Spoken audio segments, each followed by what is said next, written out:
Vojnoví hrdinovia i tragické obete vojny sa stali inšpiráciou pre výnimočného hudobníka Miroslava Ráca.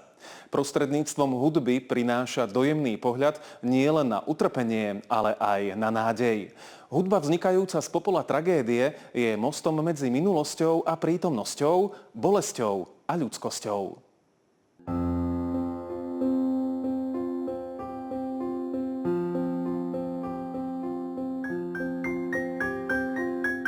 Svojou hudbou opisujem utrpenie ľudí, ktorí v tejto dobe trpeli a snažím sa mojou hudbou opísať to, čo oni zažili v koncentračných táboroch, mimo koncentračných táborov a vlastne ako sa oni skrývali, čo prežívali v tom období. Miroslav Rác považuje hru na klavír za svoj osud. Venuje sa jej od 13 rokov. K hudbe ho nasmerovala rodina. Už ako 15-ročný koncertoval v Národnej filharmónii v poľskej Varšave. Takmer okamžite po ukončení štúdia na konzervatóriu začal vytvárať vlastné klavírne diela. Vybral si tému holokaustu, pretože táto tragédia sa dotkla aj jeho rodiny. Prostredníctvom hudby sa snaží vyjadriť nevypovedané príbehy obetí i hrdinov a ponúka poslucháčom možnosť cítiť emócie, ktoré slová nedokážu vyjadriť. S Romanom Polanským sme natočili presne 6 dokumentárno-hudobných filmov v koncentračných táboroch ako Auschwitz, Birkenau, Belzec, Treblinka, Majdanek a Sobibor. Mám s ním veľmi dobrú spoluprácu, je to veľmi dobrý človek, s ktorým sa mi fakt dobre spolupracovalo, aj sa mi s ním veľmi dobre spolupracuje a máme spolu pripravené ďalšie projekty.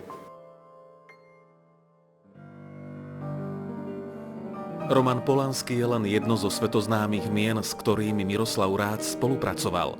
Z ďalších spomeňme violistu Ichaka Perlmana či svetoznámeho režiséra Stevena Spielberga, pre ktorého aktuálne komponuje filmovú hudbu. Nechávajú mi v týchto veciach voľnú ruku, predstavia mi projekt, film, o ktorý ide a nechávajú to na moju fantáziu, na mňa, na moje emócie a na moju klavírnu tvorbu, ktorú ja do toho vložím. Ja to vlastne dávam podľa toho, ako to cítim, podľa príbehov ľudí, podľa tej doby, atmosféry a vžívam sa do toho všetkého. Miroslav Rác sa so svojou klavírnou tvorbou predstavil na koncertoch v New Yorku, Prahe, Paríži, Londýne, Tel Avive a ďalších miestach úzko spätých s jednou z najtemnejších kapitol našich dejín. Zoberte si, že hráte koncert v časti Birkenau v Osmienčime, kde zomrelo cez 1 000 000 ľudí, aké sú to emócie a čo vlastne tí ľudia mohli mať pred očami. Ja to vlastne opisujem vo svojej klavírnej tvorbe venovanej obetiam holokaustu, hrdinom Slovenského národného povstania a oslobodenia.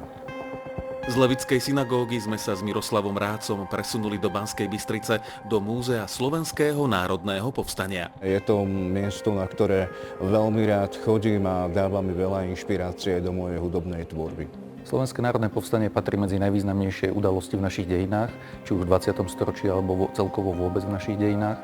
A myslím si, že vplýva to aj na našu súčasnú štátnosť a takisto by sme nemali zabúdať na ľudí, ktorí dokázali obetovať svoje životy, svoje zdravie v boji za slobodu tejto krajiny.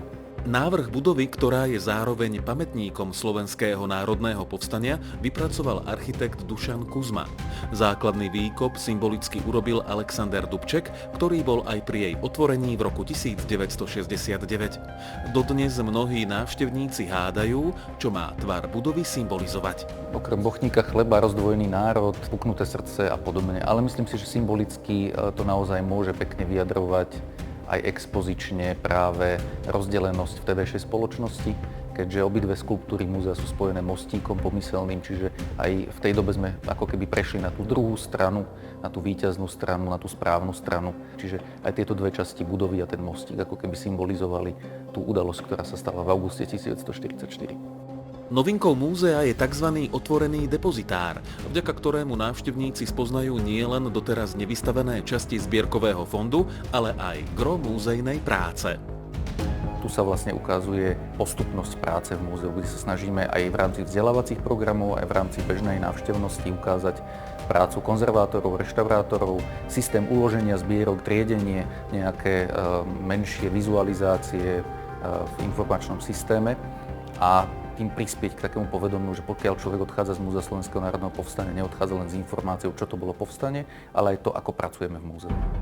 Miroslav Rác vnikol hlbšie do témy Slovenského národného povstania vďaka spolupráci na filme Stanislava Mičeva a Kataríny Krivosudskej Cena slobody, ktorého realizáciu zastrešovalo múzeum. V dokumente účastníci odbojov spomínajú na vojnové zločiny nacistov, vlastizradu prisluhovačov fašistického režimu, motiváciu k odboju a na pocity, ktoré prežívali. Čo sa týka Slovenského národného povstania, a je to pre mňa srdcová téma.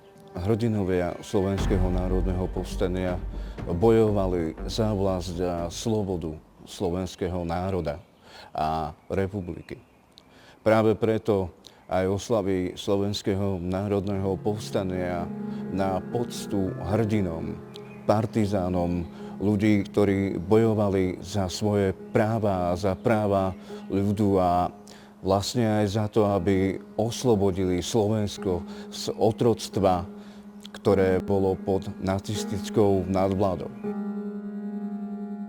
V roku 2022 udelil Slovenský zväz protifašistických bojovníkov Miroslavovi Rácovi medailu Milana Rastislava Štefánika 3. stupňa za aktívny boj za slobodu a proti fašizmu.